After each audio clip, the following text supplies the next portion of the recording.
Hey there, kiddos, and welcome back to the channel. I'm Uncle Frank, hoping that you are having a great day. And in today's video, I'm going to be sitting back in my very squeaky chair, relaxing and having a little conversation with all of you guys about faith, belief, and the fact that common acceptance, just as much as analysis, data points, and pull rates, can be instrumental in determining the price and price movement of the various items that exist within the various TCG markets.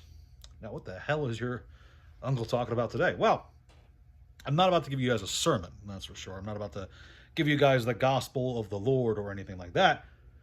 I am, however, going to talk about Pokemon and Yu Gi Oh!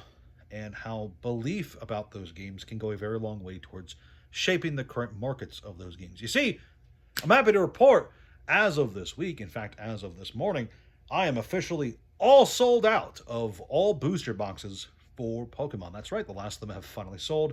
This week saw the last Destined Rivals go out, and today saw the last, I think it was Scarlet Violet Base, is what I packed up this morning.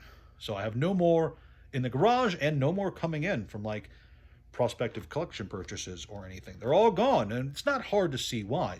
For the wider Pokemon market, there is a very strong belief right now that booster boxes are a premier hot ticket item.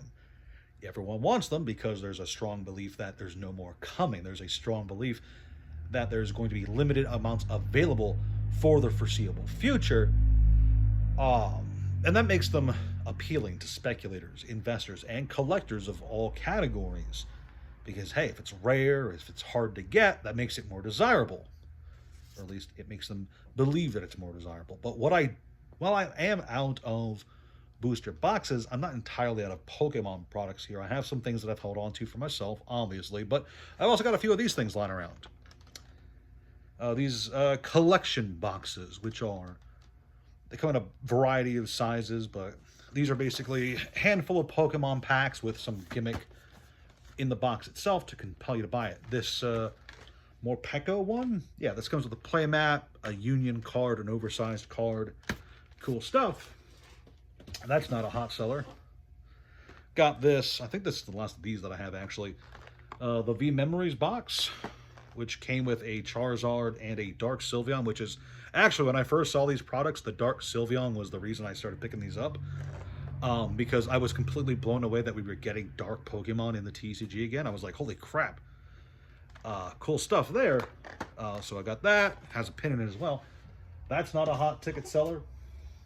I even got some of these lying around, some Pokemon Go pin collections. Because this was a period of time where they were doing different teams. So there was like 3 of these. And you could get a box, 6 of them for, I think, oh, what did I pay? $80, I think, something like that. When this set was new, no, less. It had to have been less. Probably 75. I don't remember. It's been a while, and I'm not gonna go through old receipts, but yeah. So I got a bunch of those lying around, and unlike the booster boxes, those are not a hot ticket seller. Those don't move fast at all. Partially because they are kind of annoying to ship. They need a different kind of box from regular booster boxes, and they take up way more space in your personal collection. So purely off of that alone, people are less likely to buy them. But there's also the belief that those things are not worth purchasing because of a few other reasons, not just the size and the difficulty of moving and storing them, but also just the overall belief that a lot of people have that as a product, collection boxes aren't as good to hold on to long term, won't appreciate in value over a long period of time, as well as the booster box equivalents would be. So $100 parked into a collection style product versus $100 parked into a booster box. And I know you can't really buy a booster box for $100, but I'm still living in the past when you could do that very easily, so just bear with me. You know, there used to be a time when you could choose like where to park $100, and for years now, it's always been really, really well accepted that the booster box was going to be the better choice. That doesn't mean that there's not value in collection style boxes. In fact, there can be some really nice appeal to it. Just look at the Lucario and Gardevoir ones from this year, which were highly sought after. In fact, the few that I see in the wild usually sell up pretty quick, just because of how cool those ones are. But part of the divide is tit for tat, dollar for dollar. There really is a uh, a disconnect in the price of a product versus its contents, and the price of a product versus the price of a similar product, irregardless of the game. And what I'm talking about here is the fact that sometimes the belief of success alone is enough to create success. For Pokemon, this is very obviously evident. For the last 2 years now, we've been on a Pokemon bull run. Pokemon cards, it doesn't really matter what it is. You can pick up a random Pokemon card or, ooh, there's two there. Random Pokemon cards from random sets. What's this? Oh, basic energy. Cool. You can pick up random Pokemon cards, and chances are you're going to find someone who wants to buy them. Largely because those random people out there are looking for Pokemon cards, whether singles or sealed product for a quick flip, or because there's a lot of hype around it. They've heard about Pokemon, they've become engrossed in the Pokemon collection hobby and all that jazz, and they're just super hyper excited to get more Pokemon. Well, then you actually look at some of the Pokemon products, and it's very hard to financially justify ever opening up some of these boxes, regardless of the hype around it. Look at a box of like Destined Rivals. I just sold the last one for like $5.90, I think, is what I sold it for, something like that. And at $590 a box, you would not be able to convince me to open up a booster box of Destined Rivals for $590. And then people say, well, why would people buy it for that point? Well, it's not because of the value opening it, it's because of the value of the booster box itself. People believe that the booster box sealed has value, and as a result, it has value. You can't justify cracking it open, because when you actually get around to cracking open a booster box of Pokemon, you'll find that you're never going to find, not even $600, the booster boxes that are $200 to $300. You're not going to find that kind of value in those sealed booster boxes. It's just a fact of life. And this is a well-known and understood thing, but there's still people out there who buy them and crack them open hoping to get that value without fully understanding the TCG that they're in, without fully understanding the game that they're in, the market that they're in, and all that jazz. You're going to have people who buy into the hype, buy into the craze, and spend $300 on a booster box and get absolutely wiped out if they open it up. And then, those same people will get kind of confused, like, whoa, I was under the impression that this was super valuable. And the smart response that they'll receive is, yes, it is super valuable if you keep it sealed. And that leads me to the second part of this conversation, the Yu-Gi-Oh part of this conversation, because yeah, I'm going to Yu-Gi-Oh. It's easy to talk about the Pokemon market and why the belief of its success drives its success. In part, it's well understood that the hype behind Pokemon, the overall excitement and exuberance of the market, very lot of bicycles in by. The overall fervor that Pokemon is experiencing right now, not just from the collectors and the players and the investors, but just the overall community as a whole, a lot of positivity going forward, right? Cool stuff. The same thing's happening to One Piece, where there's a lot of excitement going around for One Piece. A lot of people believe One Piece is destined for greatness, and so One Piece is starting to peter towards greatness. But the same isn't true of Yu-Gi-Oh! I've got, as an example, Lightning Overdrive. Great booster box. This has received a huge bump up in price. I purchased this bad boy and a few other boxes of it for $30. And now, after a lot of waiting and a lot of grinding and a lot of shilling, you guys haven't watched my 37 videos about why you should buy Lightning Overdrive? You should. You can definitely find them on the channel, right? But now, I think it's been a year. It's probably been like 6 months. But now it's $45. That's a 50% increase. It's going to the moon. But in all seriousness, Lightning Overdrive and a lot of Yu-Gi-Oh sets like it are super cheap, half of MSRP or below. And why is that? Well, let's examine it logically. Logically, Lightning Overdrive should be a slam dunk set. It's got a bunch of cool cards in it, including the Starlight Rare Black Rose Dragon, one of the most sought-after cards for Edison in terms of playability. Black Rose Dragon is a great card, in my opinion. I know I'm not a crazy meta player, I don't top tournaments or anything, but in my opinion, Black Rose Dragon is pretty freaking awesome. Level 7 Synchro Monster, you can just drop down to board wipe whenever you want. Big fan of that. But that's a $200 card that you can pull out of a $45 box. That math ain't mathin', right? But the thing is, the math doesn't have to math, because when people, when the market evaluates the price tag of Lightning Overdrive or Alliance Inside or Ancient Guardians, although I suppose that's not a good choice. Ancient Guardians has like no good pulls, I think. When the market is evaluating the price of a Yu-Gi-Oh box, they're evaluating it the same way they evaluate the Pokemon booster boxes. They're not going off of what you can pull in the box.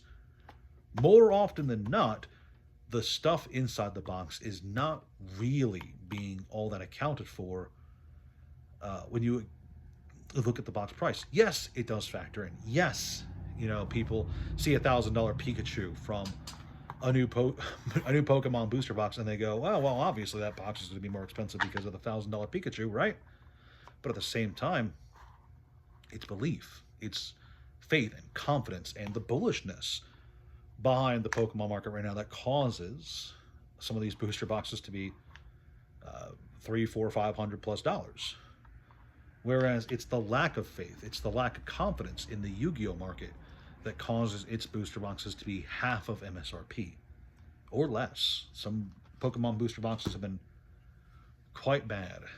And, earlier this year I talked about serialized cards coming to Yu-Gi-Oh, over frame cards or over rush rares, whatever. The extended art cards coming to Yu-Gi-Oh, and how that could really turn things around if Konami buckles the fuck down and doesn't try overprinting anything, doesn't go crazy with reprints for the extended art cards or all that jazz. But really, what I had forgotten to mention then, what I had failed to mention, I should say, is that while extended art cards and serialized cards and new staples and all that jazz, and perhaps even a revitalized meta could improve Yu-Gi-Oh's position and could improve the health of the game and the price tags of the booster boxes, that's only one factor of it. Having a good product isn't necessarily good enough in the world of the TCG marketplace. Having a good product doesn't matter if not enough people think it's a good product, if not enough people have faith in it. Not enough people have faith in Lightning Overdrive. Not enough people want Lightning Overdrive because not enough people believe Lightning Overdrive is a booster box worth having. As a result, Lightning Overdrive is a $45 booster box, even now, so long after release. Inversely, all it takes is enough people having faith in something for its price to skyrocket. V Memories, you think you're going to pull $200 of cards out of... There's 8 packs in here? 6 celebration packs. There's a Darkness Ablaze, and a Battle Styles. You think Battle Styles, really? Crazy stuff. You think you're going to pull $200 of cards from this? No. Nobody thinks you're going to pull $200 of cards from this. However, the sealed product is $200 in value because there's faith, there's belief, there's the acceptance of the market right now that this is a $200 product, which is remarkable. In my opinion, I won't chastise that. That's just how the market works. If enough people believe in something, it doesn't matter what's inside the box. The mystery box itself is the value there. If enough people don't believe in it, then the mystery box is worthless.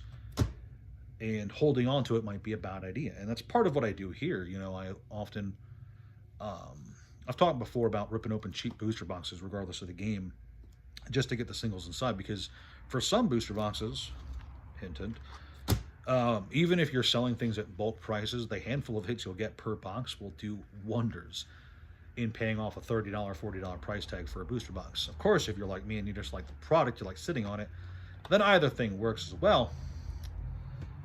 But it just goes to show how enough belief in something affects it one way or the other. I forget where I heard it first. But someone had said to me once that faith matters more than fact in most aspects of life. And that is definitely true here in the world of TCGs, because there are some, like I said, there's not just Yu-Gi-Oh! There's some great Magic sets that aren't worth a whole lot of money right now that people are super negative about. I won't name names. I've named them before on the channel. You guys know what I'm talking about. There's some really cool Yu-Gi-Oh stuff. There's some cool Force of Will products. Flesh and Blood. There's some really great Flesh and Blood products. I haven't talked about Flesh and Blood in a while, and I probably should, all things considered, because there's some really cool products out there, especially for the more casual players. I don't know if you guys remember Round the Table. It was a collaboration with Alpha. No, not Alpha Investments. It was Tolarian Community College. That was the guy. That was the YouTuber. Alpha Investments does have a Flesh and Blood card, though, if I recall correctly. No, Tolarian Community College, the professor, has a Flesh and Blood card that you can get in Round the Table. And as a result, it's a cool little product because it's like 4 decks you can play with your friends. And if you're looking for a cool Flesh and Blood casual experience, it's very much one of the most affordable ways to do it because they're super cheap for the full box. Crazy stuff. And it's 4 full decks plus a playmat. Nice. That's cool beans. There's a lot of cool products like that out there that I think are kind of overlooked and passed over, I should say, just because they aren't the super shiny, awesome items that other people are looking for, that the market thinks you can flip for a quick tendy. I mean, inversely, there's lots of products that I think are bad, that I don't think are that great, that some people out there are super excited about. And part of that is, back to the Pokemon collections thing. Some of these are worth a lot more money than they really should be, in my opinion. In my opinion, those 3 wonderful words, my catchphrase at this point. Is my catchphrase, in my opinion, or squeaky chair? You guys vote below. But what I'm trying to say here at the end of the day, because I know I'm rambling on a bit. At the end of the day, what matters in the world of the TCG market is not rarity. It's not perceived rarity, at least. Because there's all kinds of rare items out there. Old cards, for instance. There are a lot of old cards out there for Yu-Gi-Oh! Magic and Pokemon that are overlooked. No one really cares about them right now because there's not a lot of belief that those are worth looking into. The wider market has not caught on to them. So there's not a lot of interest in them, regardless of the card game. And Magic, Yu-Gi-Oh! And Pokemon, but I should also say other card games that have been around a while, like Force of Will, has some old cards that are quite rare. And not just the in-print card games, dead card games too, have a lot of rarity to them that is quite hard to justify. There are some cards for these older card games that are actually legitimately very difficult to find. Looking at you, some Star Trek and Star Wars Decipher cards, or some Mega Man TCG cards that are hard to find, or some Harry Potter TCG cards. Those, they have ghost rares in that game, and they're ridiculously hard to get. Like in anything that resembles a decent condition. Crazy stuff. But there's not a lot of faith that those are worth pursuing right now. There's not a lot of belief in the market that you should go out and buy Harry Potter cards or Yu-Gi-Oh! Vintage cards. Besides, like, obviously the big ones. Vintage Magic cards. Some certain older but not quite vintage enough Pokemon cards that are still quite rare. That's the thing, is belief shapes markets. Belief shapes price movement. And how fast cards buy and sell. It's crazy stuff. And obviously I can't claim to be an expert on this subject because, well, I can ramble about it as much as I want. I don't really understand everything about it. Obviously, I'm just one dude. I can't possibly analyze every corner of the market. But what I can say is if you can find things that have the potential to be highly sought after in the future and scoop some up now, well, it doesn't matter if the belief isn't there now. If the potential for the belief is there in the future, well, then there's an opportunity there. And that's just how some people play it. It doesn't matter if everybody out there right now is super negative about Lightning Overdrive or Alliance Insider, Ancient Guardians. No, that's still a bad set. Toon Chaos? How much is a Toon Chaos box? I remember them actually being pretty decent. My point is, it doesn't matter if everyone's negative about this now. What matters is the potential that you are more correct in the future when everyone is interested in something like this. Or again, it's not just that, it's the inverse. Look at people who were smart enough to buy a bunch of Pokemon boxes at $80, $90 a box. Those people had faith that in the future, Pokemon would skyrocket. Or they had faith that in the future, Pokemon would be worth holding on to, I should say. They probably weren't gambling that Pokemon would do what it's currently doing. It's very hard for you to argue that right after Chilling Reign, Pokemon was going to go to the moon like it did. Crazy stuff. But yeah, It's all about faith. Sure, you can justify that faith however you want. You can say, oh, Pokemon booster boxes are never going to get reprinted, so they're always going to be rare. They're always going to be the most highly sought after items. And that can totally be true. And what's also true is that that is a belief of yours. You are justifying your purchase, you're justifying your hold based on a belief that a statement is true. That's all I'm saying. So I'll leave it at that because this has definitely been going on for too long. Thank you guys so very much for joining me. Please like, share, subscribe, leave a comment down below. Let me know if there's a product out there that you have a lot of faith in, regardless of its current price. Is it some Pokemon stuff? Obviously, there's a lot of Pokemon stuff out there right now that is worth having faith in. Is it something crazy like Yu-Gi-Oh? Is there some Yu-Gi-Oh box that you have a lot of faith in for one reason or another? Is it some Magic product or some other game? Let me know. I'm always curious to hear what you guys have to say when it comes to subjects like this. But besides that, check out the Discord, the Patreon, the TCG player link in the description below where I sell all kinds of crazy stuff. Thanks you guys so much for watching, and I'll see you guys next time. Ciao. Boop.